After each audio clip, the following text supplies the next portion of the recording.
forward-looking topic for all of us, be it the Bangladeshis here committed more to the future of a better Bangladesh, as well as Americans, British or Americans with Bangladesh origin, and the NRBs that we have been listening vis-a-vis against NRI, what they did for the growth and driving the growth of modern India. As we have set our targets for Vision 2021, that yes, the goals we are looking at to become a participatory democracy, to have an efficient, accountable, transparent and decentralized system of governance, to become a poverty-free middle-income country. We will be focusing more on the middle-income country side of it, to have a nation of healthy citizens, more focusing on the health and the associated issues also. To have a skilled and creative human resource, and to become a globally integrated region, economic and commercial hub, to be environmentally sustainable, and to be a more inclusive and equitable society. So without going much into details, I would like to introduce all our August participants in the discussants or panelists here for today's discussion. We have Mr. Sheikh Abdul Hamid, who will be talking to us on Bangladesh, its strategic long-term development. Mr. Hamid comes from Boston, USA, where he teaches finance and economics at New Hampshire University. Then we will be listening from Mr. Musliu Ahmed, who is the director of Microfinance Without Borders. Then we also have Dr. Moshoor Rahman. Possibly Dr. Moshoor Rahman does not need any preamble or introduction. He has worked with the government for many, many years. He has driven NBR. He has chaired the Economic Relations Division of the Ministry of Finance for a long time, and he, by dint of his own background, he is a leading economist of our country. We also have Dr. Mahbubullah, who teaches economics in Dhaka University, Economics and Development. He has also chaired the board of the largest bank, commercial bank in the country, that is Sonali Bank. And we have Mr. Aminul Islam Bhuiya, a very senior bureaucrat of our country, civil servant of our country. He is the Secretary, Economic Relations Division, Ministry of Finance. So let us start by listening from Sheikh Abdul Hamid, and he will be speaking on, as you already know, Bangladesh, its strategic long-term development. Mr. Hamid, please. Respected ladies and gentlemen, Assalamu alaikum. That's the only slide that I have. It's the only slide. First of all, I want to thank from the core of my heart the organizers for including me at the 12th hour. So much so that when I reached Dhaka from Boston on 25th, I was told that I can present my paper. In anticipation, I wrote my paper during the flight. From my memory, these are reflections on thoughts about economic development of this country, and then I revised it here, and it so happened that it confirms more now to the topic that has been printed, which is Bangladesh, its long-term development. The original paper that I submitted was entitled Lessons for Bangladesh from the Economic Development of China and India. But that's the topic that has been put in the printed program, Bangladesh, its long-term development. And it so happened coincidentally that whatever I wrote during the flight conforms more to this than what I had originally given them in form of an article. So what you would get in the article is rather different from what I would present. And given the time that I was given, I didn't have time to prepare a PowerPoint presentation. And so for the first time in my life, I will entirely read my lecture. And please bear with me. I normally don't do that. When I proposed to them about 2 weeks back that you have a program in which there is not a single session on the economic development of Bangladesh, And then I proposed this not session actually, my paper. So it was very kind of them to accept it. I don't blame them. Unless we come forward with a proposal in line with economic development of Bangladesh, how can they hold a session on this? So I don't blame them at all. And let me tell you that when I talk about economic development, I do not want to show the arrogance that the audience present here, the experts sitting here, do know less about economic development than me. They are on the field here, they know the ground realities. There are very many good economists in Bangladesh. In my batch in 1970 in Dhaka University, some of the very best students from higher secondary certificate examination, they went to economics department. So this country is very rich in economists. So I don't want to show the arrogance of recommending something new. I'm not capable of doing that. What I will do is, I will harp on old themes. Because what happens when you keep on repeating even a lie, that becomes a confirmed truth. So it is important that our policymakers, they are reminded now and then about what policies should be followed for the economic development of this country.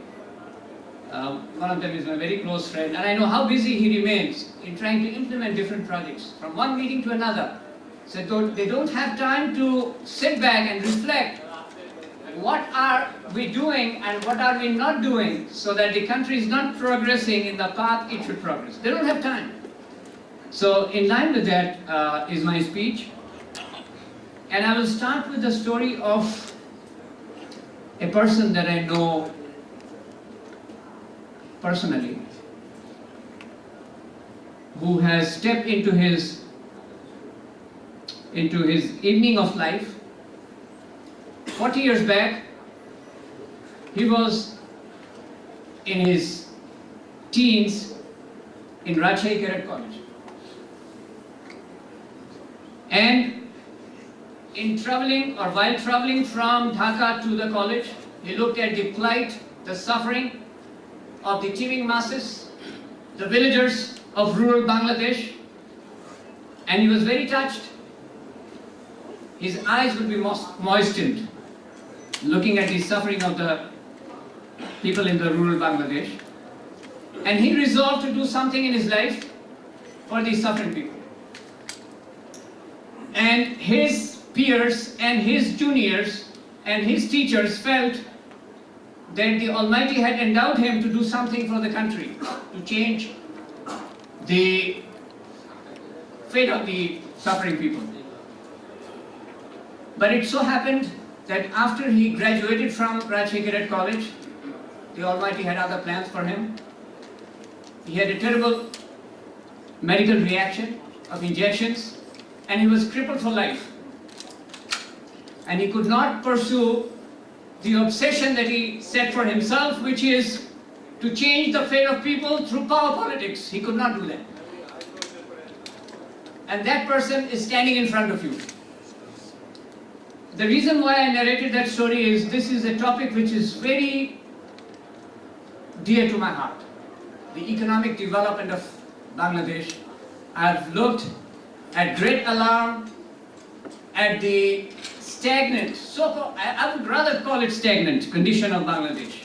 Some might say, oh, Bangladesh has improved in terms of this aspect and that aspect, but when you compare with our neighbors and with other countries in our region, in Asia, relatively we are way behind.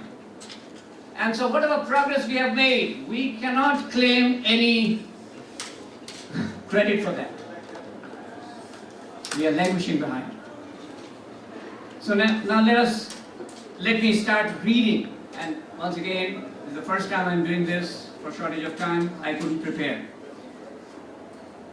Bismillahirrahmanirrahim. The world is wired as never before. And the world is witnessing tectonic economic shifts as never before. The basic driving force that can propel a country to lofty economic heights and progress, to me, is leadership.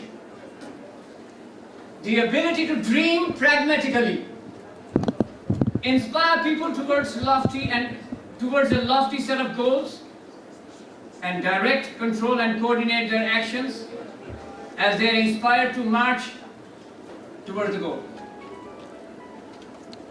We know that corporate leaders set vision and goals and mission and strategies for a company. A country should also progress through a similar process. There should be a vision for a country.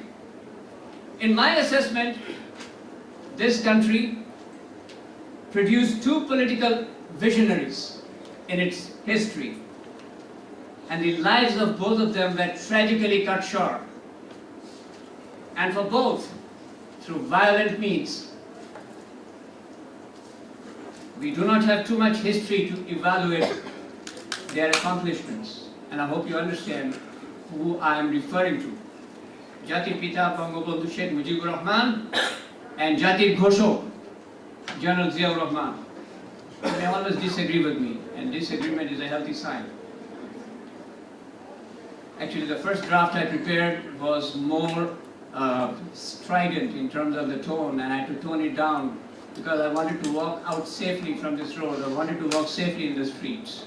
So I didn't want to make it too controversial.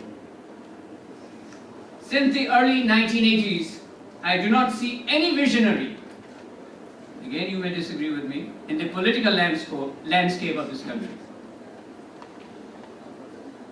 We had a succession of self-serving so-called leaders. For about 700 years, Bangladesh has been looted by non-Bangladeshi ruling classes. Everybody knows that. But for much of the existence of Bangladesh as a nation, it has been looted by the sons and daughters of the soil. Public interest hardly played a role in their actions. I wonder, which did more harm to the country? The natural calamities or the plundering by those in authority? What is the vision of the country today? Is there any? Was there any 10 or 15 years back? While watching a documentary on the Second World War entitled Victory at Sea, it dawned on me that the ruthless efficiency that countries adopted at times of war is still in force at times of peace. The ruthless efficiency. Those countries that can use their scarce resources with ruthless efficiency to meet the demands of peacetime are the ones who are ahead in this economic warfare ushered by globalization. Though some decades back, China, India, and erstwhile East Pakistan, now Bangladesh, were in about the same level of economic development, where are China and India today, and where are we? This is one of the great ironies of Bangladesh. The country that wrested independence from a well-disciplined professional army after fighting a bloody and devastating war of liberation, the nation that was galvanized as never before in its entire history of thousands of years. A country that won world admiration failed miserably in continuing its nation-building efforts. Was it failure of leadership? Let historians give their verdict. I'm not going to say anything. Was it that China and India and many other countries, why is it that China and India and many other countries that were in similar circumstances are way ahead of us and we are still languishing? The number of high-rise buildings is not a measure of economic development given that millions are homeless. Tens of millions have moved up the poverty line in the last 30 years. That's true. but many more remain below that line. To me, the most important factor contributing to economic development is enlightened, exemplary, inspiring, and visionary leadership. The most important factor. Corrupt leadership does not inspire because it is fraudulent. Corrupt leadership cannot project vision because it is self-serving. Corrupt leadership cannot lead because it is self-absorbed. For the last 3 decades, the country has been ruled not by enlightened leaders, but by self-serving regimes. An adequate compensation system is imperative in reducing corruption. We talk a lot about corruption, but how do we reduce corruption? Just by putting them in jails? Is that the solution? Think of the British Indian civil servants and the way they were compensated such that the British Raj not only could attract the best into the ICS all the way from Britain, but also it ran a very efficient administrative system. In the olden days in far-flung India, a friend of mine working as lieutenant in Boston Police earns twice as much as me, though I am a full professor. He doesn't need to be corrupt. This implies emphasis on tax collection and doing away with conspicuous consumption so the government can pay the civil servants handsomely and they don't need to be corrupt. A friend of mine, a very top bureaucrat, mentioned the other day that the salary that I am getting, a multinational peon gets the same salary. This also implies revamping the education system such that we can create graduates who are equipped with the ethical compass that can guide them through life's multiple dilemmas. I'm not talking about introducing an ethics course in each program. What I'm talking about is incorporating ethical considerations in each course. I may add here that inspired by a team of expatriates of which I'm a part, we are striving to establish a university with a difference. A university that we hope will shape the millennium and beyond. A university that will give premium to producing ethical graduates through an eclectic curriculum. Empower women and the underprivileged, create entrepreneurs, and instill a sense of excellence in whatever we do. A shared endeavor for regeneration of values in education. Politicians are taken to task for corruption. I think a more comprehensive charge should be the failure to discharge the trust placed on them by the people. Failure to ensure safety and security by the politicians. Failure to gear the country towards satisfactory economic development and provide economic opportunities for the masses by the politicians. Failure to ensure equitable distribution of wealth and render even-handed justice by the politicians. Failure to provide basic necessities of life to those who do not have the means, again by the politicians. We have been forgiving after the bloody war of liberation. We have been forgiving ever since. Do we have a future as a nation? Only future will show. We do not have to reinvent the wheel. We simply have to learn and apply the best practices of other countries who were at about our level few decades back and are now competing with the countries of the so-called first world. I have mentioned the most important prerequisite of development, exemplary and visionary leadership. Do we have the prospect for such leadership? Only time will tell. If we are not fortunate to benefit from visionary leadership at the national political level, that is not the end of the world. If the nation can foster from the examples of people like Dr. Yunus and Mr. Abid, by creating what I may term as 1,000 points of light, leaders in various aspects of national life, in various walks of national life. When countries like China, India, Singapore, South Korea, Taiwan, Malaysia, and even Thailand were blessed with inspiring leadership, they instituted reforms to promote domestic investment and attract direct foreign investment. So the second step is to create environment conducive to investment that spurs growth. This involves not only reconfiguring the software, which is liberalizing and incentivizing investment policies, creating institutions that ensure accountability and transparency independent of political whims, instituting property rights and rule of law, but also strengthening the hardware, which is creating logistical support and infrastructure. This also would involve instituting policies to develop educated and skilled workforce so Bangladesh with its teeming masses can export manpower on a massive scale.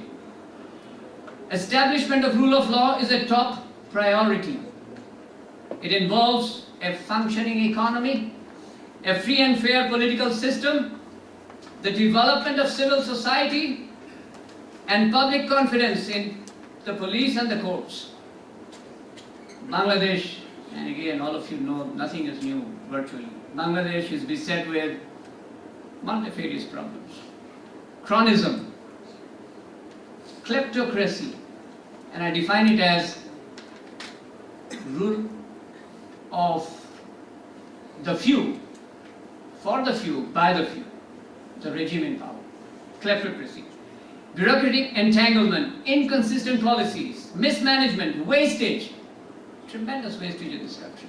If you can save some of it, you can pay well to these civil servants.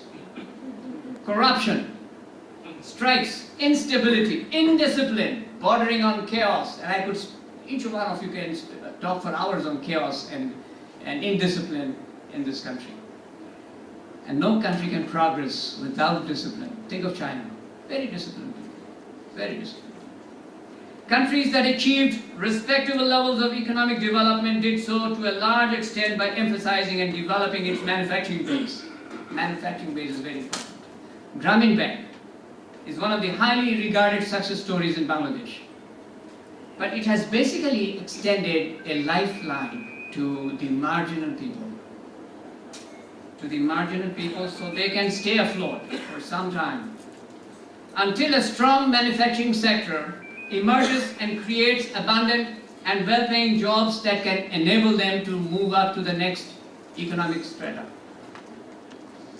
And I can hardly overemphasize the importance of stability in promoting economic development. Chaos and confusion are the big enemies of development. It is not surprising in the least that the countries that progressed did so because they experienced periods of relative stability.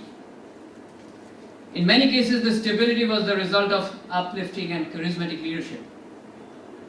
We clamor for democracy as if it were an end in itself. Economic development or no economic development, there is no dearth of voice for democracy. I do not look at it in terms of democracy versus dictatorship. The overriding consideration for me is, do the people at the helm of affairs have the interest of the general masses in their heart, or do they have the interest of themselves in their heart? Whether it is in a democratic form or in a benign authoritarian form. Do they care for public good or self-interest?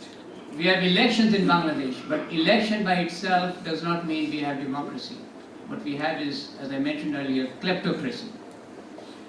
Does democracy help or hurt the economic growth of poor countries? Many surveys have been conducted, by the way, and no conclusive answer has been found. No conclusive answer that democracy is better or dictatorship is better. Over the past 50 years, almost every, and by the way, this is something that you may not agree with, but this is a finding that I got from a book of Farid Zakari, who is highly regarded.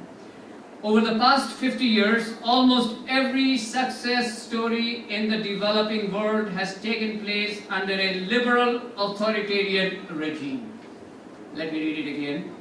Over the past 50 years, almost every success story in the developing world has taken place under a liberal authoritarian regime.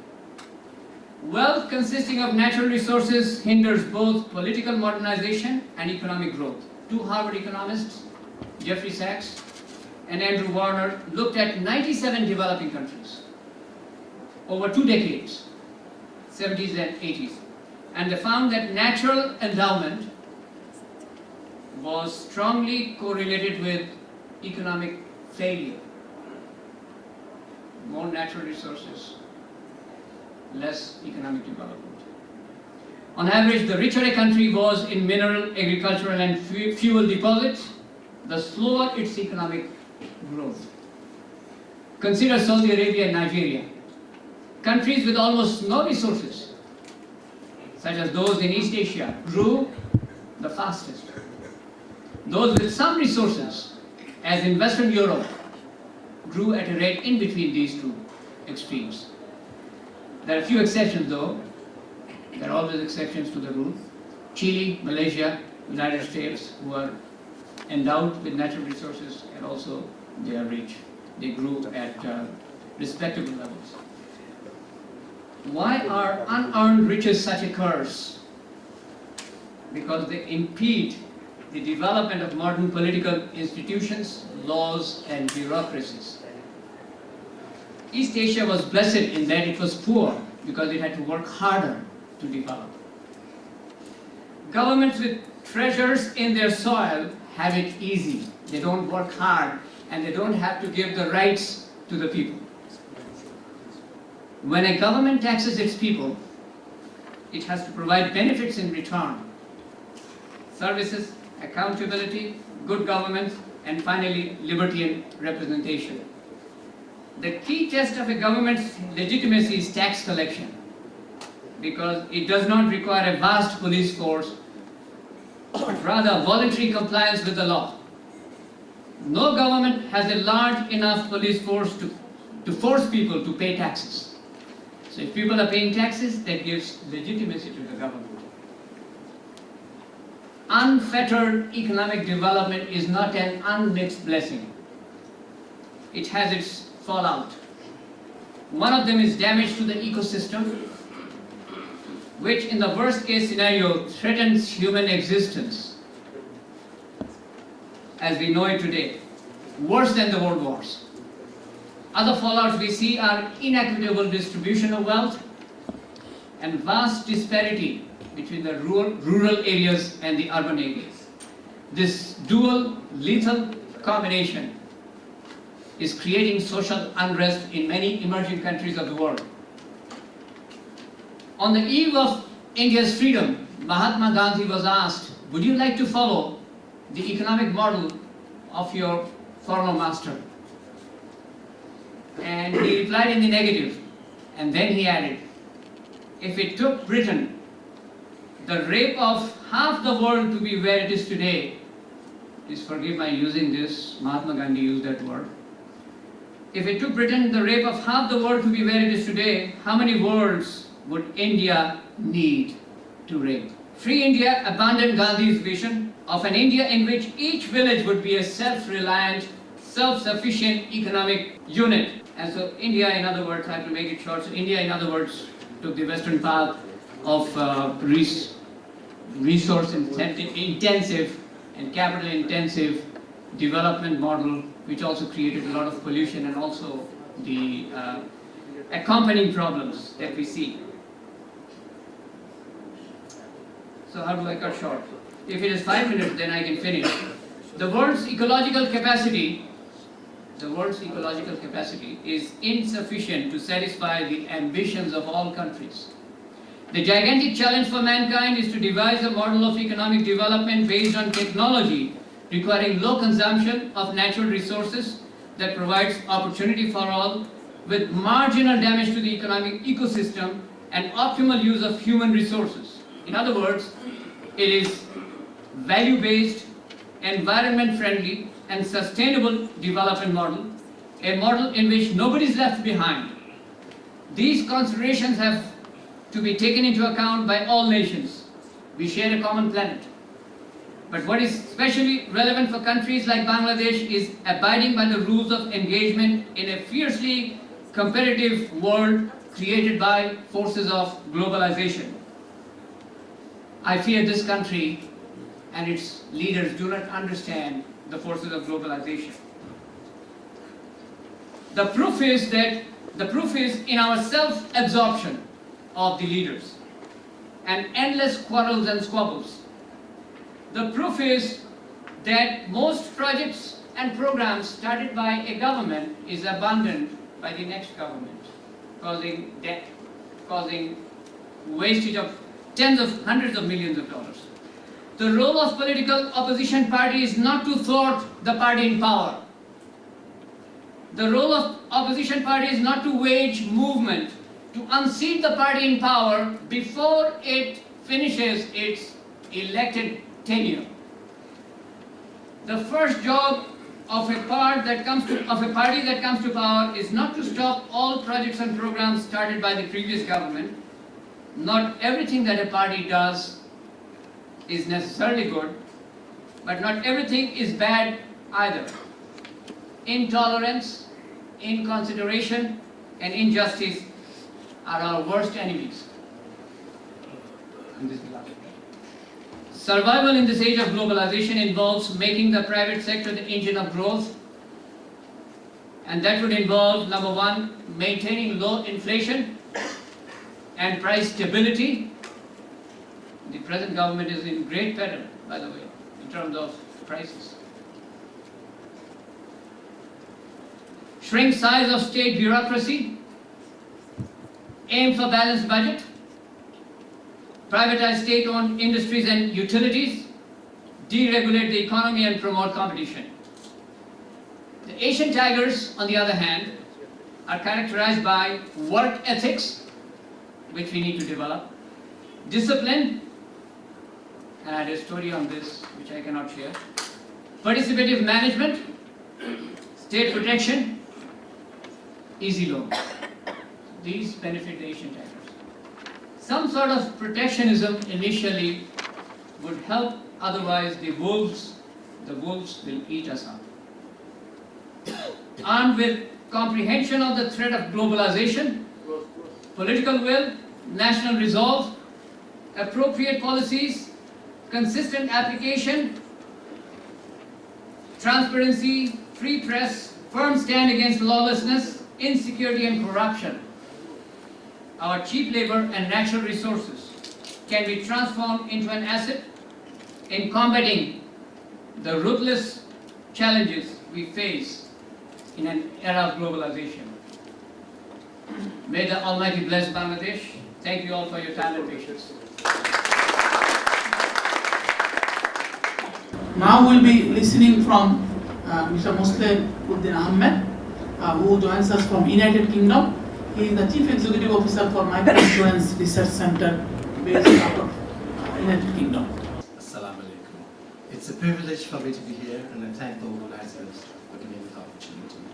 The topic that I'm going to talk about is quite a contrast from what Dr. Hamid has been talking, but it's there for the same reason. When the organizers asked me to present a paper on development, I said there is not a single topic on the poor or the poverty in Bangladesh or the poverty alleviation program. So if we are going to talk about development of Bangladesh, we need to talk about the development of poor people and their welfare. That's the reason why I've chosen this topic. In this topic, well, I'll take you through microinsurance because that is a term not familiar to everyone. I'll define what microinsurance is. I'll look at the demand side of microinsurance, the supply side of it, and some very innovative microinsurance programs around the world. We'll talk about two cases which came from Bangladesh, and we'll talk about what can be done to promote microinsurance in Bangladesh.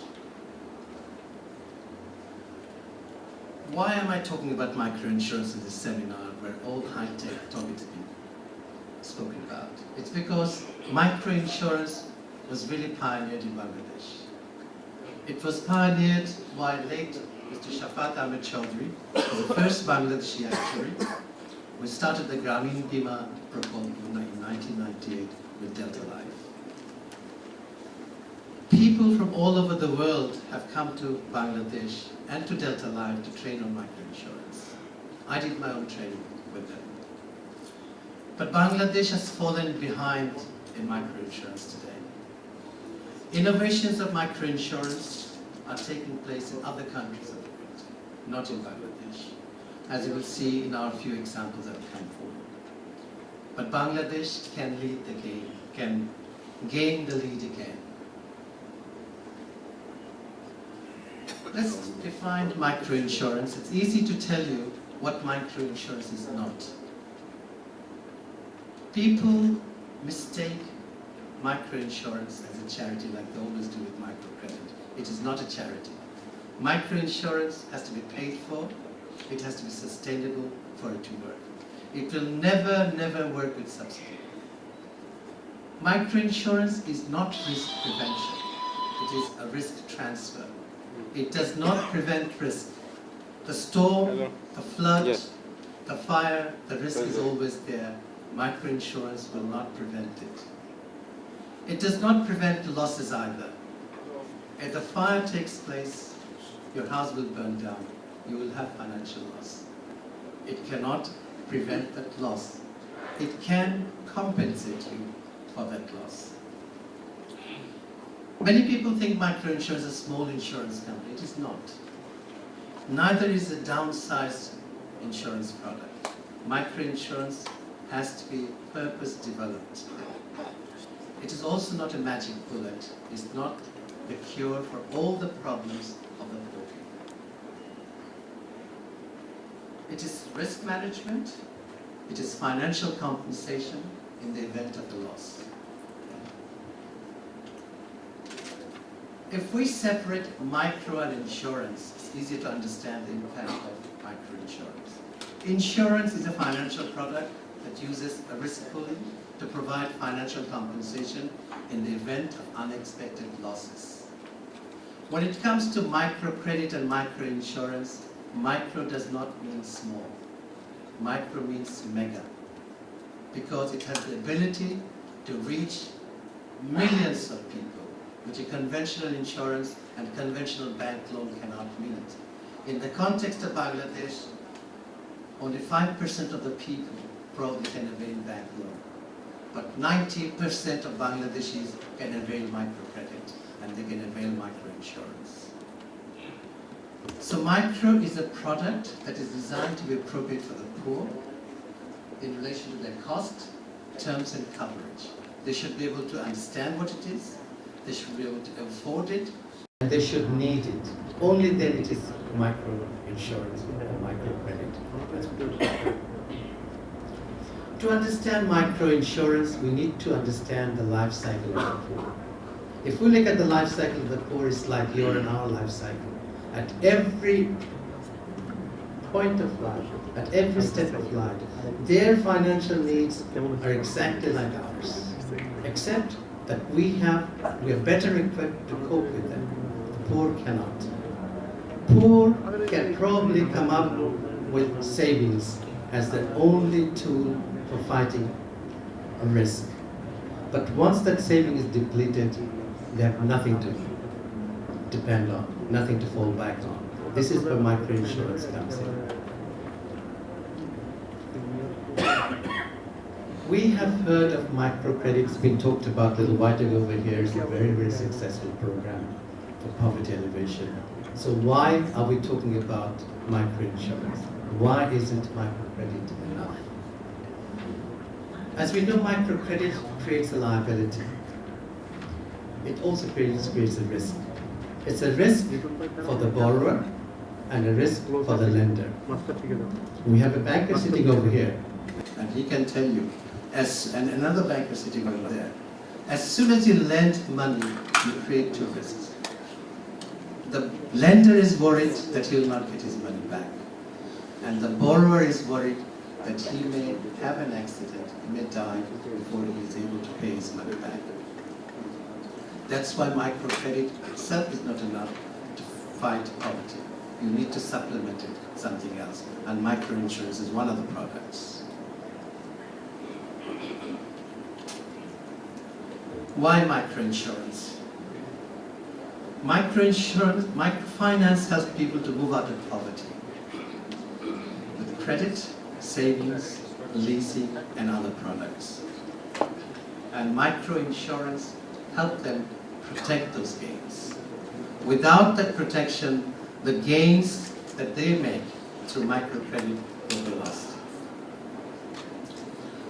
Let's look at the impact of microinsurance and impact poverty in relation to the poverty line. As we know, the poverty line has been defined by the World Bank as $1 a day line. If we take that poverty line as our defining line, as microcredit intervenes, we are trying to help the poor people rise above the poverty line. And successive interventions take them over the poverty line. One calamity, one risk incident, they fall below the poverty line. Microcredit again helps them go over the poverty line. Another calamity, they really come down crashing to the poverty line. It's very, very difficult for them to recover. Statistics shows that without intervention, 70% of the borrowers will never recover. 30% recover, and it takes them up to 7 years to recover. So what microinsurance does is provide a network so that the poor people who depend on microcredit, once they have a risk event, they do not slip below the poverty line. Who are the microinsurance clients? Unfortunately, not the destitute. The destitute are never covered by microinsurance, like they're not covered by microcredit. They are the problem of the state and the state welfare system. They should take care of that. Microinsurance covers the extreme poor and the lower fringe of non-poor and everybody in between. And the wealthy people are covered by traditional insurance. There are a few successful models of microinsurance around the world. We're going to talk about, I'll rush through them. We will concentrate on the partnership model because that's the model that has always been recommended as being a successful model. Other models work and they have a very, very high rate of success stories as well. When you talk about insurance like microinsurance, life insurance is one of the easiest products in terms of insurance and microinsurance. So you find more and more insurance companies, more and more NGOs are providing life insurance. When you come to crop, weather, flood insurance, it's a very, very difficult product, and very few insurers will provide that. In Bangladesh, it's the same thing. The majority of the insurance in Bangladesh today is microinsurance is micro-life insurance. This is the scenario of microinsurance providers around the world. It was carried out about 30 of us around the world last year. It was financed by Gates Foundation. Bangladesh is one of them. And this lists only the formal insurers. And Bangladesh has something like 18 formal microinsurance providers. And this is the microinsurance scenario in the Asian countries. As you can see on the map, Bangladesh ranks third with 9.5 million microinsurance policyholders. But when we come to looking at the donor support, Bangladesh is the third largest microinsurance provider in the world, but it has no donor support. Our neighboring country, India, has got 12 donor supported programs.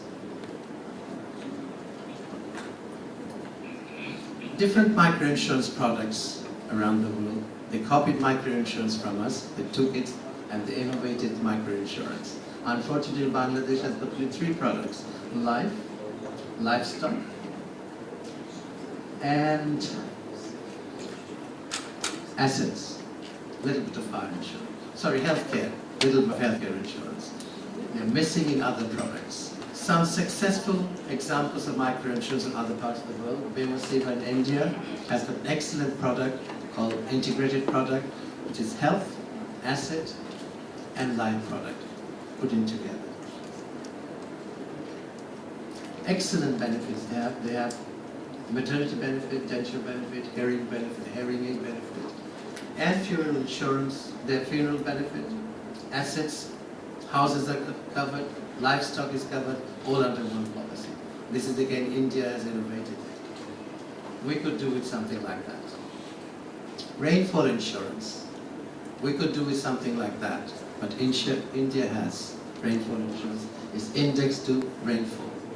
They started in 2003 with only one district. Today they have 52 districts in 9 states, and they're close to 25,000 policyholders.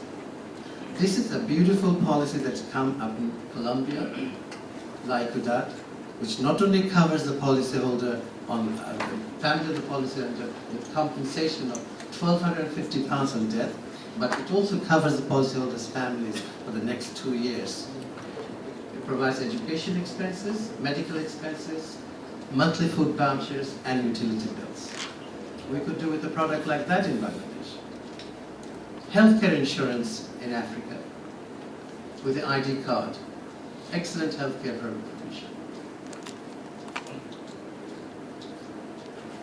AIG Uganda, a successful story of a partnership between the largest insurance company in the world and one of the smallest NGOs. AIG's income in 2006 in Uganda was $1 billion, and AIG Uganda, this microinsurance policy, contributed 20% of their profit last year. Prepaid healthcare insurance in Kenya, a combination of joint venture of 4 organizers, a very successful program.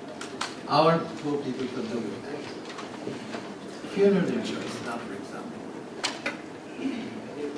Delta Life, a very successful program. It's Gonogram in Bima. They've got 1.2 million members, policyholders.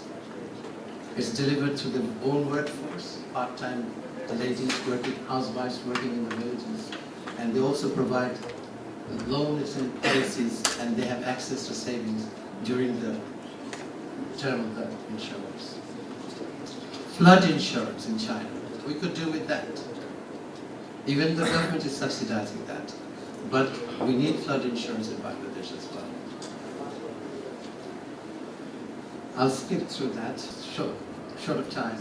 Who am I and what am I doing here is a question. I'm a NRB.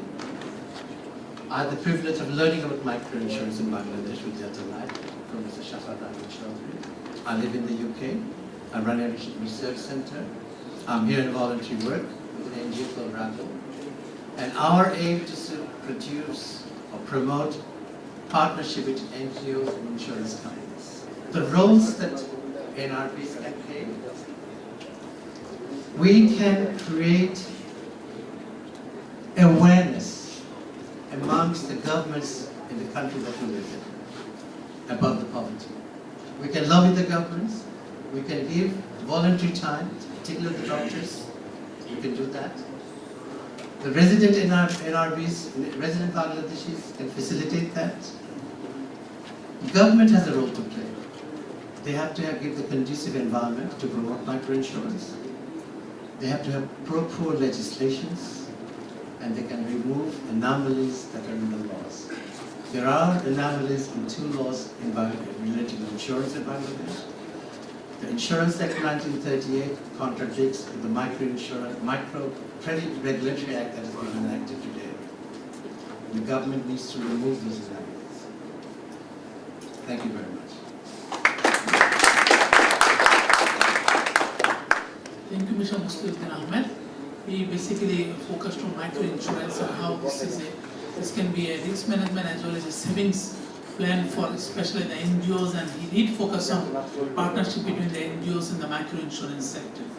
We are running almost 30 minutes behind, so we need to catch up, and that is why we need to be very precise, focused, and more focusing on the execution level side. What we have been hearing from many of our advisors that they were present in other other sessions. That yes, we need to listen. That yes, more on the execution side to be and when execute things with kind of discipline that Dr. Hamid was continuously focusing on, with kind of military precision that yes, we need to execute things. So let us show some discipline here also while we are we'll be taking some questions after we listen from the two designated discussants before we go get into today's designated panelist as well as whom I have requested to chair the session also, Dr. Moshiur Rahman. So now we would like to listen from Mr. Aminul Islam Bhuya, the Secretary, as you have heard, Secretary Economic Relations Division, Government of Bangladesh. যারা এখানে আছেন তারা তো অনেক ঘরের ছেলে, ঘরে বেড়াতে এসেছেন, সুতরাং তাদের বাংলা শুনতে খুব খারাপ লাগে, সেইভাবেই আমি বাংলায় কিছু বলতে চাইছি, তবু যদিও সেটি মিশ্র বাংলা হবে। আদতে এখানে আমার কিছু বলার কথা না, শোনারই কথা। আমার বন্ধুবর যখন বললেন যে আমাদের দেশের যাদেরকে আমি অনুশীলনজীবী বলি অথবা ব্যবহারজীবী প্র্যাকটিশনার, তাদের ক্ষেত্রে হয়তো অনেকবার তাত্ত্বিক বিষয়াদি আমরা শুনে থাকি, কিন্তু আমাদের আসল কাজটা হচ্ছে সেটা বাস্তবায়ন। সেই সূত্রে অনেক তাত্ত্বিক কথা হয়তো বা আমরা পুরোপুরি বুঝতেও পারি না, সেটা ক্রিটিসাইজ করা আমার পক্ষে খুব সম্ভব নয়। তবে আমি যেহেতু ইয়ারিতে কাজ করি, আজকে যে সেশন হওয়ার কথা ছিল সেটি ছিল যে আমাদের বিদেশি ঋণ অনুদান যা পাই সেটা ডেভেলপমেন্টের ক্ষেত্রে কি কাজে লাগে সেই বিষয়ে বলার জন্য। আমি এসে দেখলাম এখানে সামগ্রিক উন্নয়নের বিষয় আলোচিত হচ্ছে এবং সেই সূত্রে আমাদের কিছু এই বিষয়গুলি অনুধ্যান করা দরকার এবং বোঝা দরকার, অনুধাবন করা দরকার এবং তার বাস্তবায়ন করা দরকার। সেটি বোধহয় এটার একটি লক্ষ্য, যে জন্য একজন ব্যবহারজীবী হিসাবে আমাকে এখানে আমন্ত্রণ জানানো হয়েছে। তো আমরা শুনেছি আমাদের বন্ধু ডক্টর হামিদের কাছ থেকে আমাদের আজকের যে অর্থনৈতিক উন্নয়নের জন্য আমাদের যেসব কৃত্য বা কর্তব্য সেই সব বিষয়ে আমরা কিছু জানতে পেরেছি। আমার সামগ্রিকভাবে মনে হয়েছে যে যে বিষয়গুলি জনাব হামিদ ফোকাস করেছেন সেটার ব্যাপারে আমাদের দ্বিমত করার তো কিছু নাই। স্বাভাবিকভাবেই নেতৃত্বের কথা উনি বলেছেন এবং সেই সূত্রে হয়তোবা রাজনৈতিক নেতৃত্বের উপর অনেক বেশি পরিমাণ দায়িত্ব প্রদান করা হয়েছে। আমি বিষয়টি একটু আরো বৃহত্তর পরিসরে দেখতে চাই। আমি যদি ঠিক মতো বুঝে থাকি হয়তোবা কিছুটা পেসিমিস্টিক টোন তার কথার মধ্যে ছিল, যে আমাদের নেতৃত্বের বিভিন্ন ধরনের ব্যর্থতা রয়েছে। শুধুমাত্র রাজনৈতিক ব্যক্তিত্বের উপর আমি সেই বিষয়টি দেখতে চাই না। আমি সমাজের একটি বৃহত্তর কাঠামোতে যেখানে রাষ্ট্র রয়েছে, যেখানে সিভিল সোসাইটি রয়েছে এবং যেখানে বিজনেস রয়েছে, সেটারও একটি নেতৃত্বের বিষয় বলতে চাচ্ছি। এবং আমার মনে হয়েছে যে বিষয়টি অতটা বোধহয় নিরাশাজনক নয়, কারণ উনি ডক্টর ইউনিসের কথা বলেছেন, ফজলে হাসান আহমেদের কথা বলেছেন। আমাদের সিভিল সোসাইটির যে গ্রোথ আপনারা দেখেছেন স্বাধীনতার পরবর্তীকালে, এবং আমাদের উন্নয়নে শুধুমাত্র অর্থনৈতিক নয় সামাজিক উন্নয়নে যে অবদান রেখেছে এবং রেখে চলেছে, সেটাও আমাদের উন্নয়নের ক্ষেত্রে একটি বিরাট অবদান বলে আমি মনে করি। সুতরাং নেতৃত্ব শুধুমাত্র অ্যাট দ্য টপ স্টেট লেভেলই নয়, বিভিন্ন ক্ষেত্রে আমাদের এই নেতৃত্বের জাগরণ প্রয়োজন। আজকে এখানে এনআরবিতে যে সম্মেলন হচ্ছে সেটাকে আমি একটি বৃহত্তর পরিসরে should I call it a supra civil society organisation, যেখানে আমাদের দেশের সামাজিক এবং অর্থনৈতিক উন্নয়নে অবদান রাখতে পারে বলে আমার মনে হয়েছে। এবং তারা আজকে যেসব সেমিনার করছে সেটা থেকে এই তাত্ত্বিক বিষয়াদি আমাদেরকে আরো গভীরভাবে সহায়তা করবে, আরো সুদূর প্রসারী সহায়তা দিবে, সেটা আমাদের মনে হয়েছে। তো উনি অনেক সিভিল সার্ভিসের রিফর্মের কথা বলেছেন, আমাদের রুল অফ ল এর কথা বলেছেন। এইগুলোর ব্যাপারে ডিবেট করার কিছু নেই। সামগ্রিকভাবে আমি জানি না, আমার বন্ধুটি পরশুদিন এসেছেন, কালকে বোধহয় তার সাথে আলাপ হচ্ছিল, আমি জানি না সেই সেশনেই আসবেন। এবং আমার সাথে যখন আলাপ হচ্ছিল এই সেশনে যে আসবে সেটা আমি জানতাম না। ওই ডেভেলপমেন্টের বিষয়াদি বলছিল যে কি করা যায়। এবং আমার মনে হয়েছে অনেক ক্ষেত্রে এই অর্থনৈতিক ইকোনমিক ট্যুরিজম বলে একটি টার্ম বোধহয় আছে, যে অবধারিত সত্য ইকোনমিক্সের যেগুলো রুল অফ ল যদি ভালো হয়, যদি ইনভেস্টমেন্ট বেশি হয়, যদি রাষ্ট্র কাঠামো খুব সুন্দর হয়, ইনভেস্টমেন্ট বেশি হয়, তাহলে অর্থনৈতিক উন্নয়ন হবে, লোকজনের সামাজিক উন্নয়ন হবে, এটি ধরে নেওয়া হয় এবং এটা অবধারিত সত্যের মতো মনে হয়। কিন্তু সেটা কেন হয় না? আমার সাথে তার যখন আলাপ হচ্ছিল তখন আমি একটি বইয়ের কথা রেফার করছিলাম এবং বলছিলাম যে কালচার ম্যাটার্স, এবং সেই কালচারের উদ্বোধন সেই মূল্যবোধের উপর এখানে জোর দিয়েছে। এবং আমার যা মনে হয়েছে স্বাভাবিকভাবে মূল্যবোধ কালচারের একটি সামগ্রিক ইয়ার অংশ তো বটেই। সুতরাং রাষ্ট্র কাঠামো শুধু নয়, সিভিল সোসাইটিতে, বিজনেসে আমাদের এই যে নৈতিকতার যে বিষয় এবং আমাদের যে ডেভেলপমেন্টের যে ধারণা মাথার পিছনে রয়েছে সেটা অধিক পরিমাণে কাজ করে।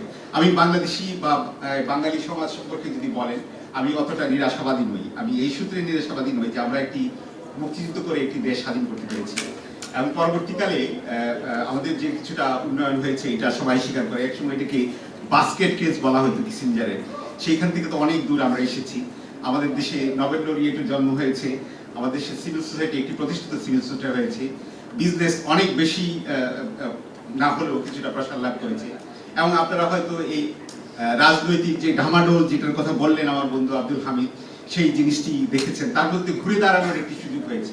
সেটা কি আমাদের সমাজের অন্যান্য ফোর্সের বা শক্তির একটি ঘুরে দাঁড়ানো নয়? আমার মনে হয় একটি সমাজের ভিতর সেই পটেনশিয়াল রয়েছে এবং যেই একটি জাতি একটি দেশ স্বাধীন করতে পারে সংগ্রাম করে এবং চিন্তা ভাবনা করতে পারে নিজেদের উন্নয়নের জন্য, তাদের উন্নয়ন আমার মনে হবে কম আর বেশি এক সময়। তিনি গ্লোবালাইজেশনের কথা বলেছেন, আমাদের সেই গ্লোবালাইজেশনের ট্রেন্ড ধরা দরকার, সেই কথার উপর জোর দিয়েছেন। আমার মনে হয় সেই সম্পর্কে কারো কোনো দ্বিমত নেই। তবে এক সময় আমরা যে বিষয়টি করেছিলাম স্বাধীনতার পরবর্তীকালে, আমি যেটাকে বলি কার্ল পপারের ভাষায় টোটাল ইঞ্জিনিয়ারিং, আমরা পিসমিল ইঞ্জিনিয়ারিং এর বদলে টোটাল ইঞ্জিনিয়ারিং এর কথা হয়তো একসময় চিন্তা করেছি যে সমাজটাকে একসময় সার্বিকভাবে বদলে দিব এবং রাষ্ট্রকে সেটার ভার নিতে হবে এবং রাষ্ট্রের যারা জড়িত থাকে তাদের উপর অনেক বেশি পরিমাণ দায়িত্ব বর্তায়, এই ধরনের চিন্তা ভাবনা ছিল এবং সেই বিষয়টি থেকে আমরা হয়তো অনেক সরে এসেছি।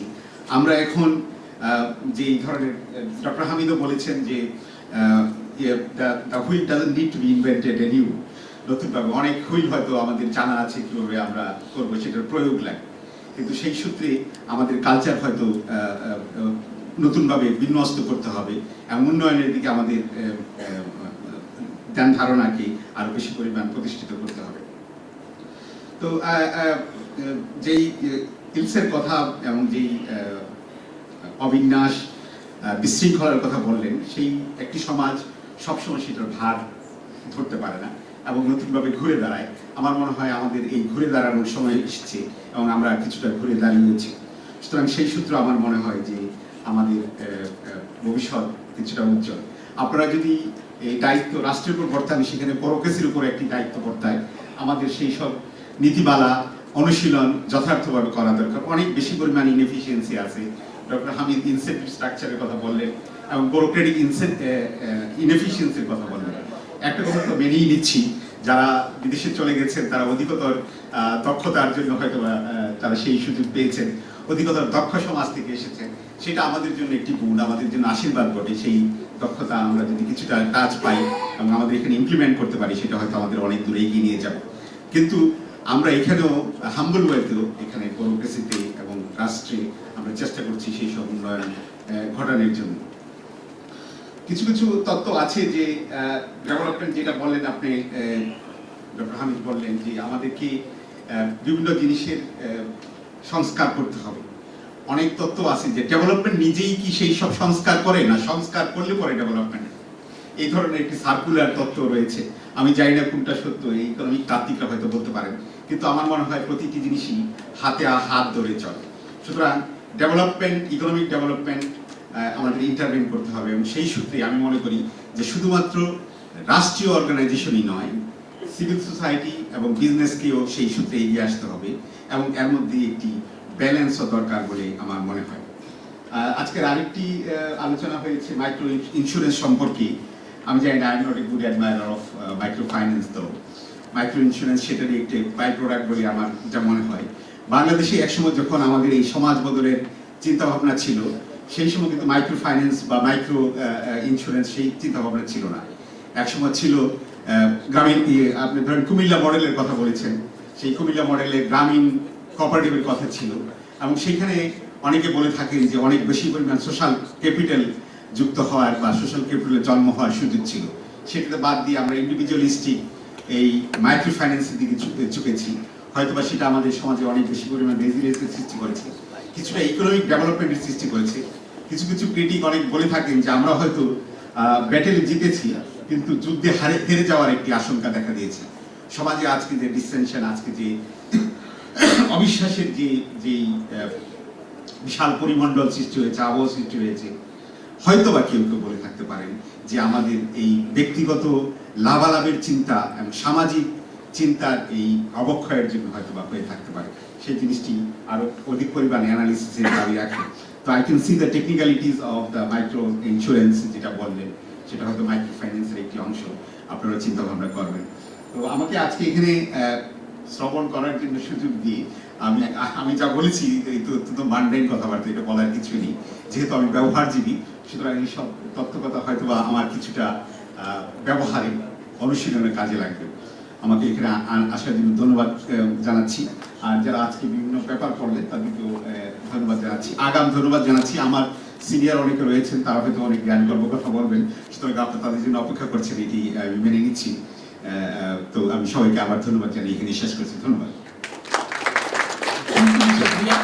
We are really running behind time, so we'll be directly going to listen Dr. Mahbubullah. As we have already mentioned, and you know that Dr. Mahbubullah teaches economics for many years, have been teaching, and he also chaired the largest commercial bank in the country, Sonali Bank. জনাব সভাপতি, অর্থনীতিতে ব্যান্ডওয়াগন effect বলে একটা কথা আছে। আমার আগের বক্তা বাংলা ভাষায়, মাতৃভাষায় তার বক্তব্য পেশ করেছেন, আমি তার ব্যান্ডওয়াগনে বলতে চাই। তো আমি মূলত আমার মন্তব্য শেখ আব্দুল হামিদ সাহেবের যেটাকে বলে ইংরেজিতে বলে প্রভোকেটিভ, আর বাংলা একটা তর্জমা আবু আব্দুল্লাহ করেছে, সেটা হচ্ছে উস্কানিমূলক যে উপস্থাপনা করেছেন, আমি তার উপর কিছু কথা বলতে চাই। প্রথমত তিনি বলেছেন বাংলাদেশ ইকোনমিক্যালি, অর্থনীতির দিক থেকে স্থবির। আমি বোধহয় এর সঙ্গে একমত হতে পারছি না। আমি দ্বিতীয়ত তিনি বলেছেন যে আমাদের লিডারশিপ ক্রাইসিস আছে। এর সঙ্গে আমি অংশত একমত, অংশত দ্বিমত পোষণ করি। উন্নয়নের জন্য লিডারশিপ নেসেসারি, কিন্তু সাফিসিয়েন্ট কন্ডিশন নয়। তার হয়তো মনের মধ্যে এটা ছিল যে মাহাথির মোহাম্মদ, লি কুয়ান ইউ অথবা চীনের দেং শিয়াওপিং, এরা তাদের স্ব দেশের জন্য যা করেছেন সেরকম নেতৃত্ব আমরা আমাদের দেশে দেখতে পাচ্ছি না। এখানে চীনা লেখক লু শুনের একটি লেখার দিকে আপনাদের দৃষ্টি আকর্ষণ করব।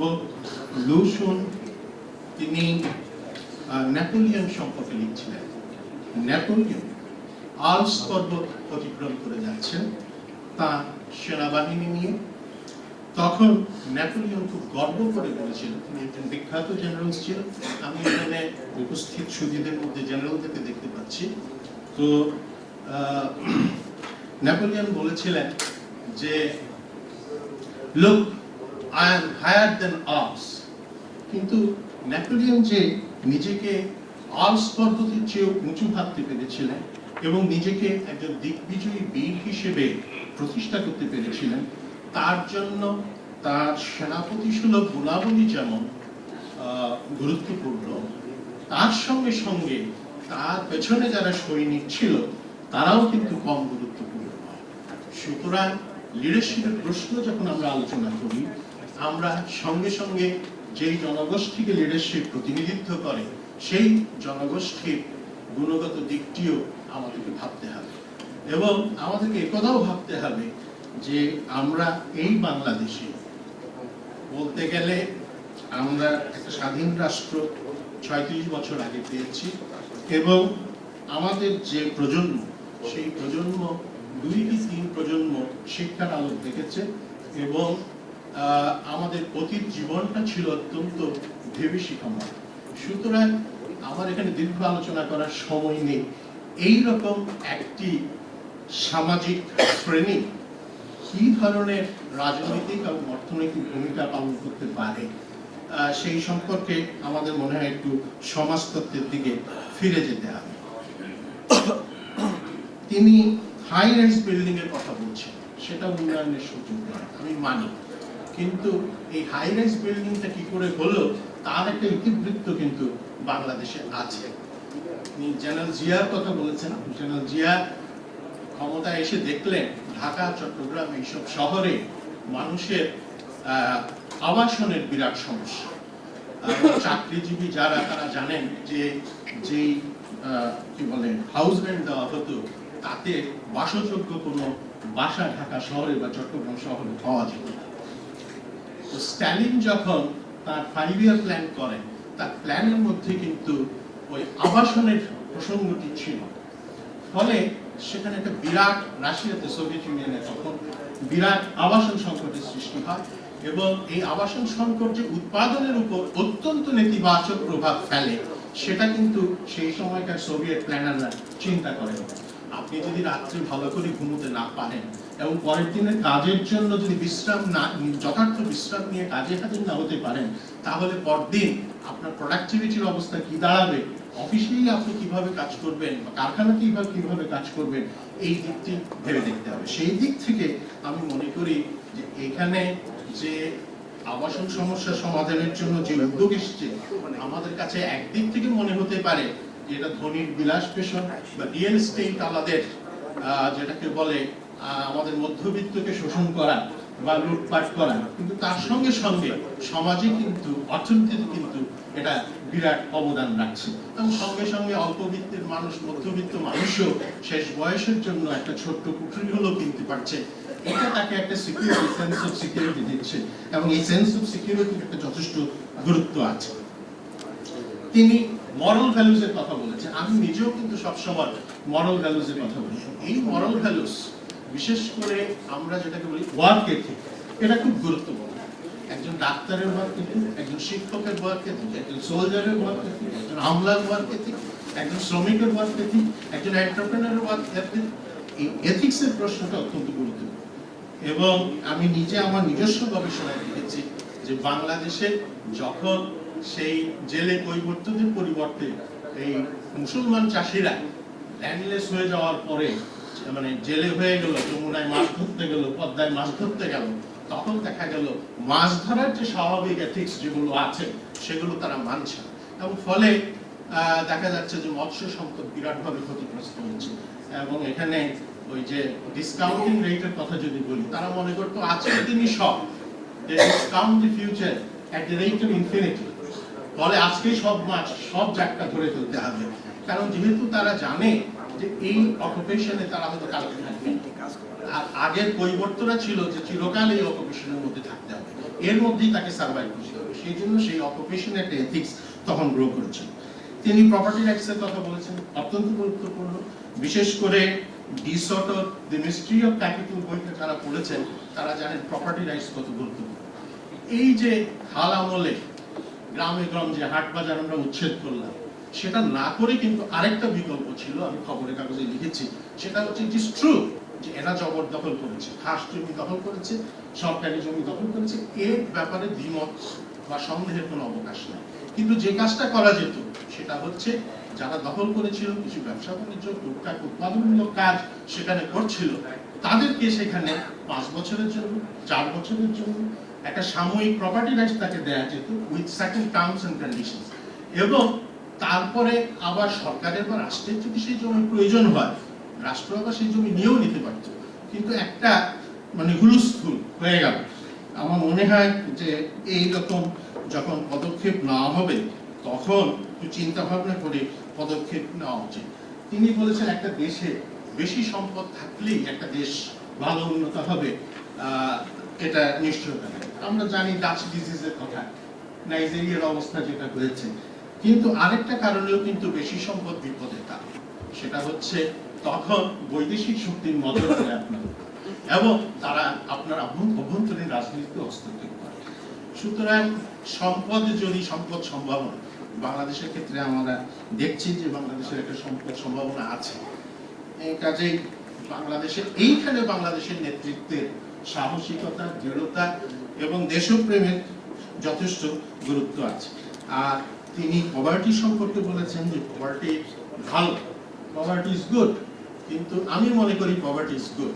কারণ মজদুমের একটা কথা আছে The poverty is good because it gives you the urge for change. মানুষ দরিদ্র থাকলেই দারিদ্র থেকে মুক্ত হওয়ার জন্য চেষ্টা করে। ধর্ম বৈষম্য নিয়ে তিনি বলেছেন, আমি তো মনে করি যে কুজনেস ইনভার্টেড ইউ শেপ হাইপোথিসিস, অর্থাৎ আপনি $800 পার ক্যাপিটা ইনকাম হওয়ার আগ পর্যন্ত অর্থনীতিতে বৈষম্য কমবে এটা ভাবার কোনো কারণ নেই, কারণ আপনি বাই ডেফিনেশন আপনি নাম দিয়েছেন মার্কেট ইকোনমি। কিন্তু আমরা ছাত্রছাত্রীরা কথা বলতে মাস্টার মানুষ শিক্ষক মানুষ পছন্দ করি, এটাকে বলে পুঁজিবাদ। ব্যক্তি প্রাইভেট প্রপার্টির উপর নির্ভরশীল একটা সিস্টেম, এই সিস্টেমটার বেসিক চরিত্রই হচ্ছে, মূল চরিত্রই হচ্ছে এখানে কিছু বৈষম্য থাকবে। তবে বৈষম্য যদি একেবারে লাগাম ছাড়া হয়ে যায় তখন সামাজিক অস্থিরতার সৃষ্টি হয়।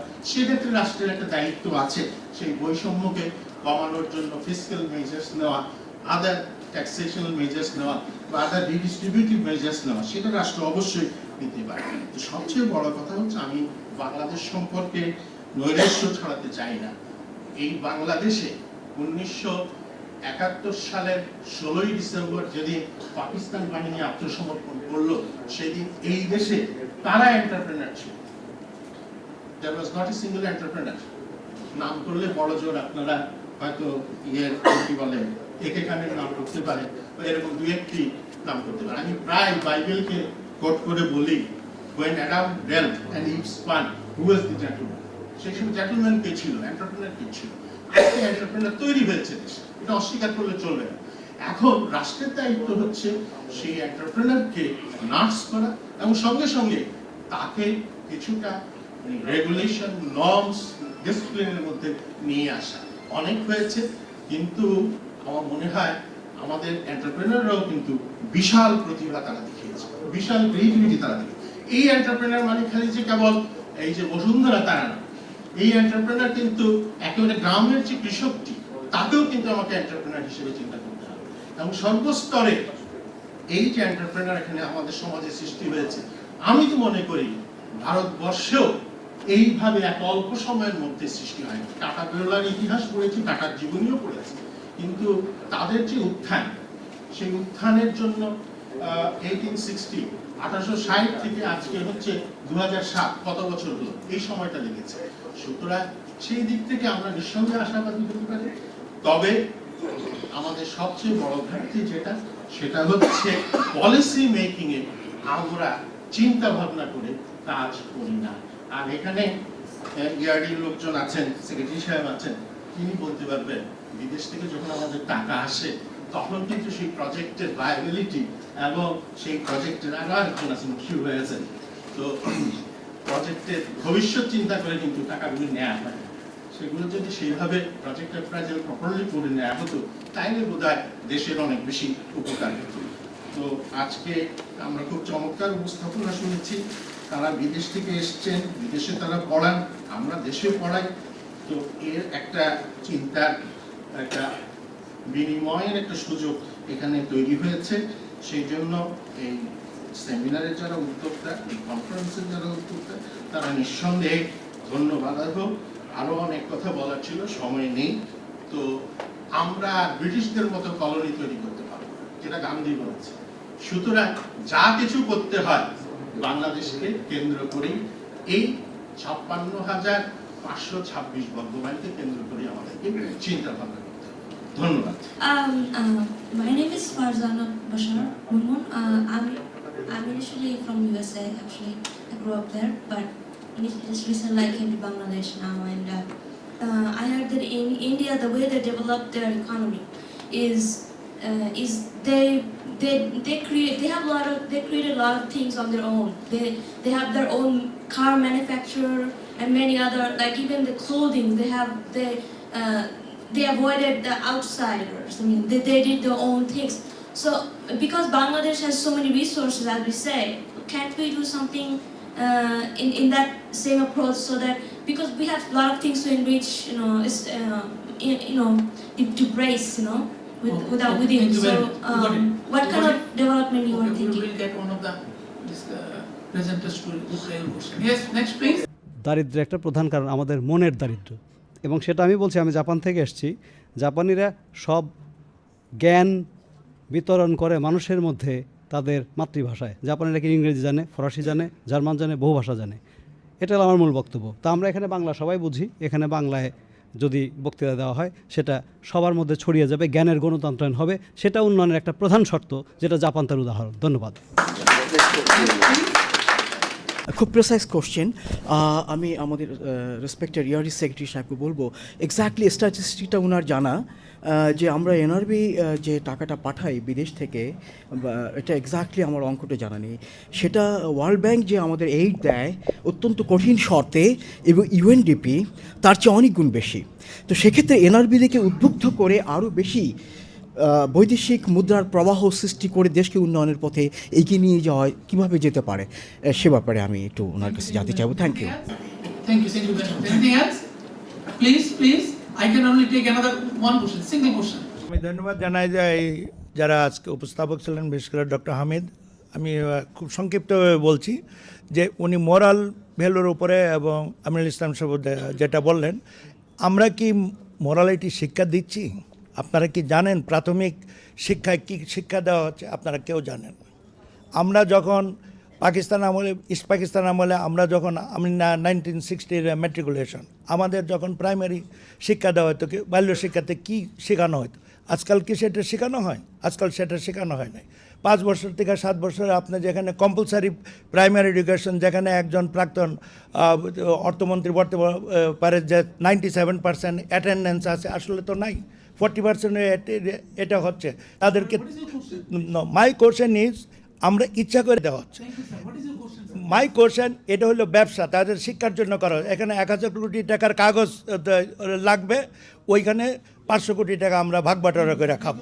কাজে এই জিনিসটা আমাদের করতে হবে, আমাদের মোরাল ভ্যালুর জন্য আমাদের সেগুলা চিন্তা করতে হবে, তাহলে আমাদের যে ভাবি যে প্রজন্ম তারা জেগে উঠবে। ধন্যবাদ। I'm getting back to first Mr. Dr. Hamid. Actually never implied that Bangladesh is stagnant. What I said is Bangladesh has advanced, but relative to other countries, it is behind. I did not only emphasize on national leadership. I said that, okay, that's not the end of the world if there is no national leadership. We also have opportunity for leadership at different walks of life in our national life. And I quoted the example of Dr. Yunus and Mr. Abid Hussain. And in this way, we want to see more of such type of leadership. And I did not imply that a high-rise building is necessarily bad. What I simply meant was that this does not imply that we have developed economically. This itself by itself does not imply that we have developed economically. And finally, to your question, one day, inshallah, when Bangladesh develops, we will be able to manufacture not only cars but also airplanes. Thank you. I'm getting back to the Aminul Islam. Since one question has been put for our Commission, if you could please reply.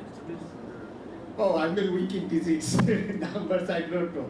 আপনি যেটা জিজ্ঞাসা করেছেন যে আমাদের কত ঋণ, কত টাকা এনআরবিদের কাছ থেকে পাই, Around 3 billion plus. এখন 3 billion plus যেটা বলেছেন, সেটা হতে পারতো হয়তো বা এর 5 গুণ, অনেকে বলে থাকে যে যদি that might be one of the guess that you get if in real channel যদি আসে। আর আপনার প্রতি বছর কত এই হিসাবে আমরা পেয়ে থাকি, সেটা it varies from let's say 1.5 billion to 2 billion roughly. এবার যেমন খুব একটু বেশি হয়েছে, যেমন ডিসেম্বরের মধ্যে we have mobilized, got the commitment of roughly 1.25 billion পেয়েছি, যেটা which is a very at this stage এরকম ডিসেম্বর মাসের ক্ষেত্রে ভালো থেকে আর কিছু যেতে যাচ্ছেন না। জানতে চেয়েছি আমাদের যে এনআরবি আছে, তাদেরকে একটু উদ্বুদ্ধ করে বিভিন্ন ইন্ডাস্ট্রিয়াল সেক্টর ইনভেস্টমেন্টের জন্য আমাদেরকে অ্যাট্রাক্ট করে অন্যান্য সেক্টরে আমাদের যে আমাদের যে রেমিটেন্স যে প্রবাহটা এটাকে বাড়িয়ে দেশটাকে স্বনির্ভরতার পথে এগিয়ে নিয়ে যাওয়ার জন্য আপনারা কোনো পদক্ষেপ নিচ্ছেন? Okay, I think that's not a question, that's a comment, and very positive comment. I'd love to say, and that's very right. আমি একটু রেসপন্ড করতে Please, চাচ্ছি। সেটা হচ্ছে ডেফিনেটলি বাংলাদেশের জন্য এনআরবিটা বিরাট অবদান রাখছে এবং আমাদেরকে হিউজ রেমিটেন্স ফ্লো প্রতি বছর আমরা এনআরবির কাছে পাচ্ছি। তা আপনার প্রশ্নটা হচ্ছে এই ফান্ড বা এনআরবির ব্যাপারে যদি আরো একটু বেটার পলিসি নেওয়া যেত, তাইলে হয়তো রেমিটেন্সের পরিমাণটাও অনেক বেশি। ট্রু, এখানে কিছু লিকেজেস আছে বা অন্য There has been a lot of discussion in fact going on in fact, and কিন্তু আমি যেটা ব্যক্তিগতভাবে মনে করি সেটা হচ্ছে দেশের ভেতরে যদি অটোমেটিক্যালি যদি কোনোভাবে ইনভেস্টমেন্ট ক্লাইমেটে ইমপ্রুভ করে আপনাদেরকে দাওয়াত দিতে হবে। পুঁজির ধর্মই হচ্ছে যেখানে লাভ সেখানে যাওয়া। তো আমার রাষ্ট্রের দায়িত্ব হচ্ছে এখানকার পরিবেশটাকে উন্নত করা, বিদ্যুৎটাকে ঠিক করা, রোডটাকে ঠিক করা, ল অ্যান্ড অর্ডারটাকে ঠিক করা, অ্যাডমিনিস্ট্রেটিভ হ্যাসেল যেগুলো আছে সেগুলো দূর করা। now we have to go back to Dr. Mushur Ahmad. Let me welcome you all to this session, and I think it's a very positive sign that NRBs have started taking interest in their own country. It is your country, and because you were brave enough to compete with others, you stayed behind, you went for education and you worked there, and now you feel that you can make some contribution to Bangladesh. I look at the contribution that the NRBs can make to Bangladesh in two ways. One is they are not just another investor, or they are not just another person who comes with a bag full of money and says, okay, I will invest here and this is the return I want. With your skill, with your professional competence, your contribution can act as an agent for transformation of the country. It is not just growth, or it is just not adding 1 or 2% more to the growth, but changing the whole attitude and changing the structure of our society, of our economy. Secondly, in a shorter term or in a medium term perspective, you can bring in a lot of additional resources for investment. The kind of work in which I am now engaged, I know that there are proposals for including NRB's contribution to energy sector, NRB's contribution to the sale of the financial institutions in Bangladesh, and so on. I understand that the domestic investors consortium, which is trying to buy Rupali Bank or Oriental Bank, they have proposed to the government that they would include contribution of the NRBs to the purchase of these institutions. They have also proposed that they would invite NRBs to participate in investment in the power plant, the 450 megawatt power plant, and they expect NRBs to contribute about 300 to 400 crores. The total investment is how much? Is about 1,200 or 1,200 crores or something. It's about 1/4 or 1/3 of the total investment.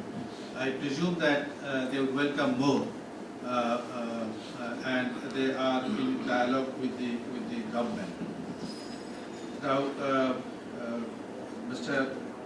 Hamid's presentation, I consider that we cannot be dispassionate when we talk about Bangladesh.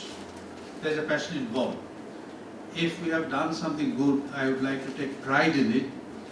If I find that something is not happening to my expectation, I feel too bad. I mean, I don't judge my failure objectively, I don't judge my success objectively. I tend to take an extra pride, I tend to take an extra pessimistic view if I fail. I guess Mahabullah set the right tone that things do happen. There are things which you expect but doesn't happen, but things do happen. If you look at a longer span of history, there are failures, there are mistakes that we made, but on the whole, we did not do too badly. Let me share with you an experience that I had. The donors are critical of us, and they say, okay, this doesn't happen, your project don't get implemented, and so on.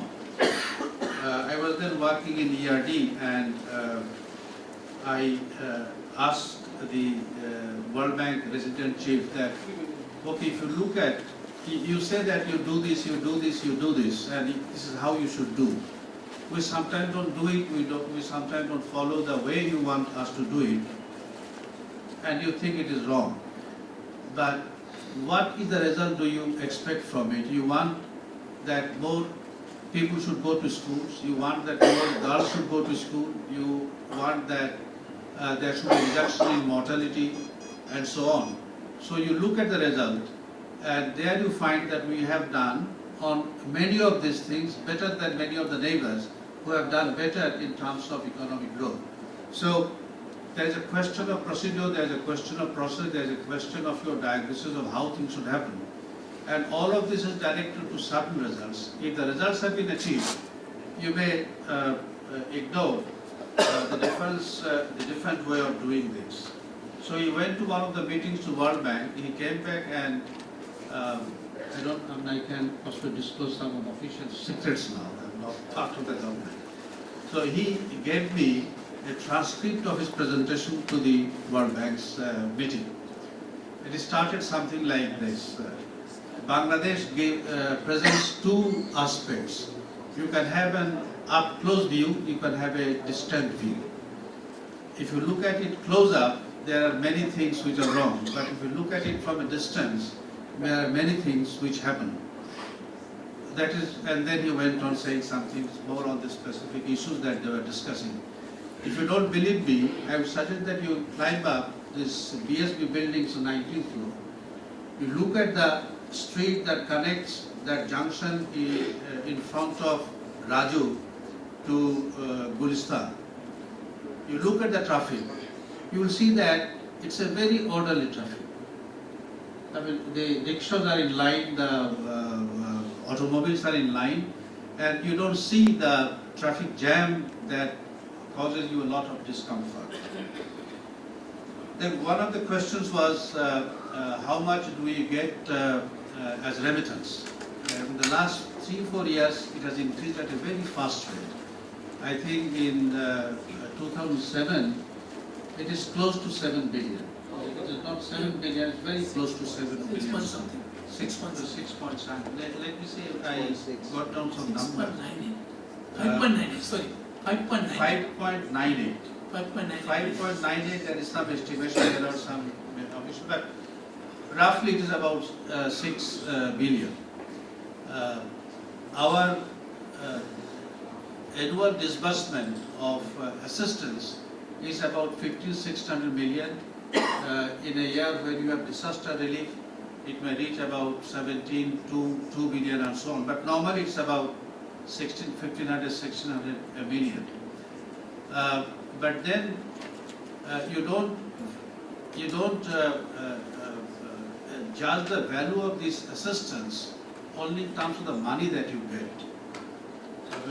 I sometimes describe it as a certificate of a gazetted officer. When you apply for a job, you need a character certificate from a gazetted officer. He may not know you, but he would say that he is born of good Muslim family, never participated in subversive activities, to the best of my knowledge is good. So when IMF and the World Bank, they come to assist you, that's a certificate to the rest of the world that the economy is in sound condition. So that's a kind of measure that it's reliable or it is not, it is on track or it is not. And for most of the time, we have been on the track. There are occasions when we do deviate from the track, and there is not a country, not even USA, which does not deviate from the track. We do, but we are exposed to much stronger criticism than the rest of others. Now, when I was invited to this session, I thought that I would speak on aid mobilization, external resource mobilization, and how we can use it more effectively.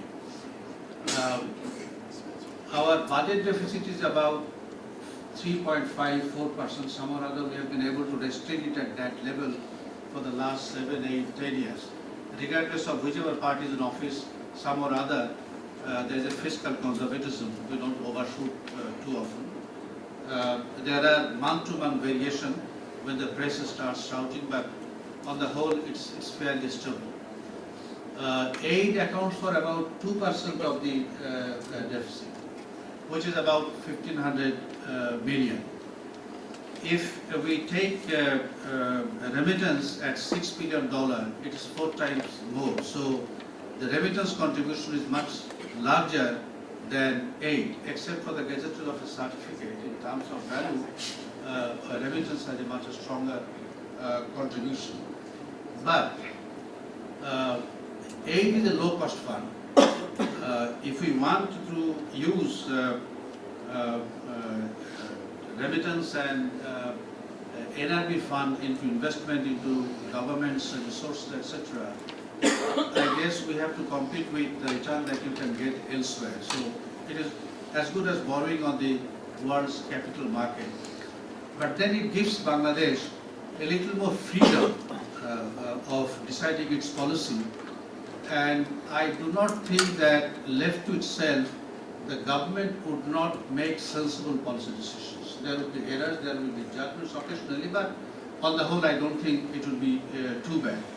And I don't think there is any country in the world which does not engage in a bit of patronage, in a bit of miscalculation, a bit of misjudgment. But if on the whole it's on the right track, it's all right. If you have freedom of choice and if you are on the right track by and large, it is all right.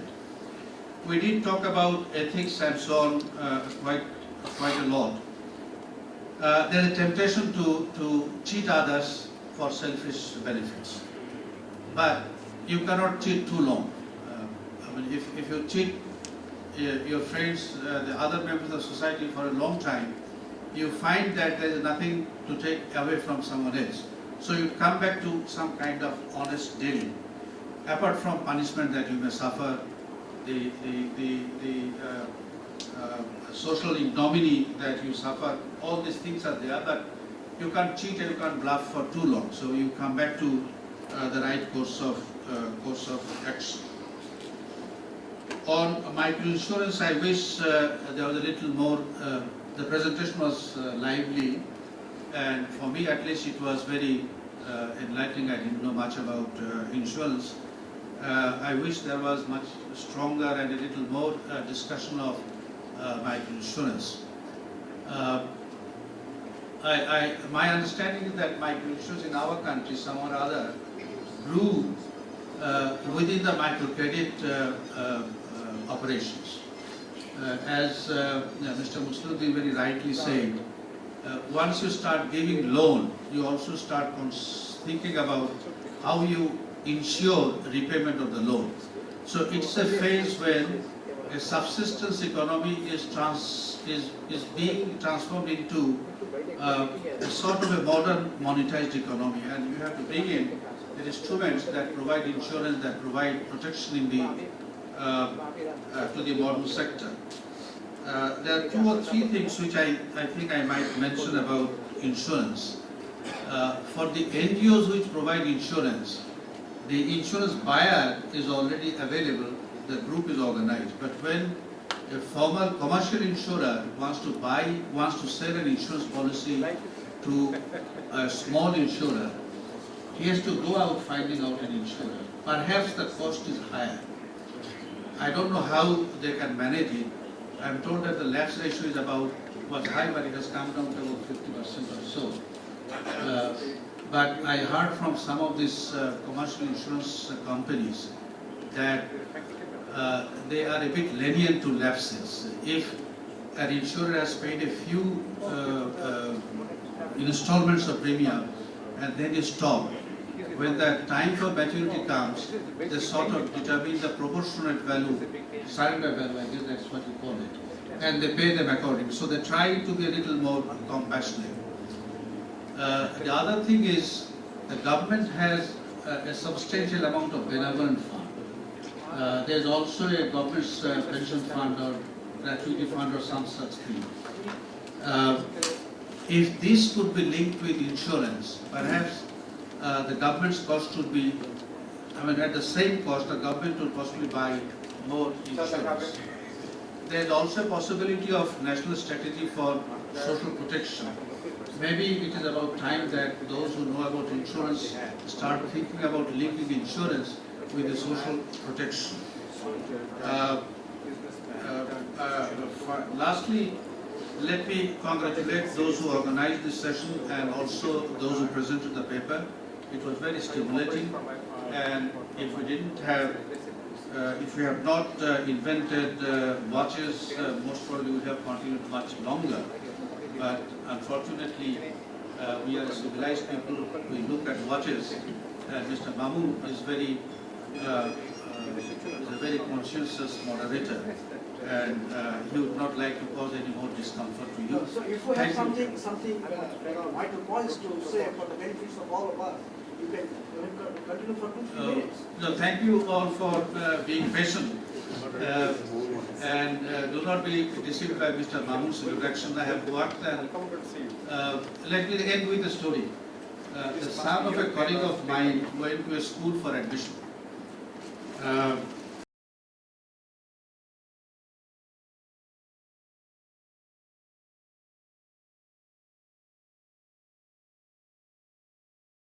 School.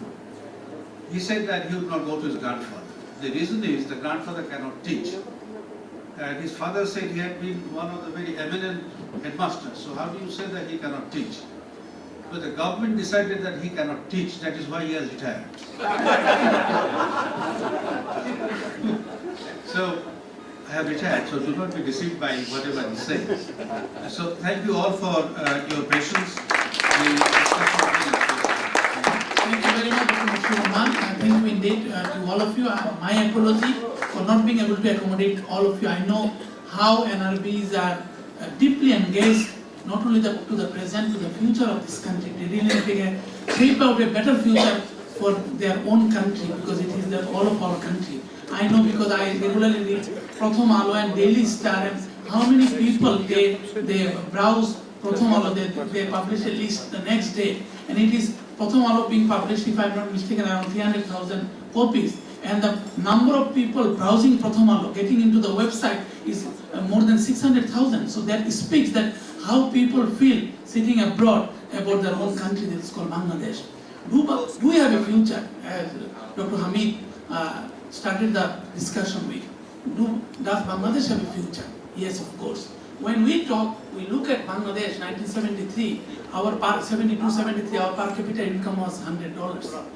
Now it is $500 plus, and we are talking of becoming a middle income country, $850 per capita income within next 6 to 7 years, if not little earlier, plus minus. So and we have had so many people. It is not that Dr. Hamid teaching economics and finance in a US university. We have had Mr. Aminul Islam Bhuya, who is again a practicing civil servant. You know, when we talk of reform, if we look at the history of economic development, how the civil servants, how the public servants played a significant role in driving reforms. And if you cannot drive reforms, if you do not take the commitment from the civil servants, you are not talking execution of reforms. You are not executing the policies. And we have had also Dr. Mushur Rahman here, and we have, when we talk of, and Dr. Mahbubullah, that yes, Bangladesh do have a future, Bangladesh does have a future. And we have also had, while we are talking about microinsurance, we are mainly focusing on poverty alleviation, microcredit, as well as creation of wealth at the bottom of the pyramid, and thereby going forward, going to the next trajectory of growth. For long-term economic growth, it is the prerequisite, to be a middle-income country in 15 years, we have to grow at least by 7%. Despite being a country vulnerable to natural calamities, and a country faced with lack of good governance and institutional weakness, the Bangladesh economy showed its resilience. The economy is growing at a steady and to a great extent impressive rate of about 5% for last 17 years. So this is not something to be denied of. This is not something to be negligent of. Bangladesh is ahead of its South Asian fellows in case of social indicators, as you know, such as health and education. Apart from internal problems, Bangladesh also faces external challenges. For example, even after quota withdrawal in 2005, the RMG sector, or the apparel sector, or the clothing sector has shown impressive performance. The credit goes to our private sector entrepreneurs and also to millions of hardworking men and women. Another strength of the economy is increasing remittances, as we have discussed and kept on discussing, that by our human resources from abroad. Long-term development of Bangladesh depends on, as we have heard, many economists, many teachers, as well as practicing economists and the public servants, that continuation of the reform process in various sectors and institutions, emphasis on agriculture, industry, health, education and environment, infrastructure development, that is improving by the supply side capacity, improving the supply side capacity. Without this, good policy, good reform, good strategy are no good. And as we know, then our NRBs, while we are talking of the role of NRBs and the possible role of NRBs in shaping out a better future for our motherland Bangladesh, we all know that NPDA, the New Partnership Development Act, is being discussed, which gives duty-free access of Bangladesh apparels, like many other countries, for example Cambodia and others, to the United States market. And NRBs can play a significant role, especially the NRBs who are in the United States of America, who are citizens there and who knows their own congressmen. They can prop up support. They can go for taking the support from each of the congressmen. Because you know, there was a session before this, and I was listening to that yes, one of the senior Congress Ways and Means Committee, you know, it's a very important committee of United States Congress, that yes, when it was being discussed that Bangladesh's access, some of the apparel exporters, they did call on him, and he was telling, where are you? Because 2000 and 2007, 7 years gone, we could have looked at Bangladesh, and you have got a story to be believed, you have got a story to be accepted. So where are you? But it is never late. So again, Bangladesh is faced with this challenge, getting the NPDA passed in the US Congress. So especially the NRBs, they can play possibly a significant role, and along with our public servants, along with our Minister of Foreign Affairs, we all should be united. We should be seen united. What we have seen, because I have worked abroad in many countries, including Middle East, Africa, Great Britain and Singapore, and we have seen how the NRIs, non-resident Indians, they played a significant role in reshaping the future of India. So because the war has just begun, and this is the first NRB conference taking place in our country, Bangladesh. So let us all get engaged in shaping out a better future for our country, Bangladesh. Thank you very much for being here.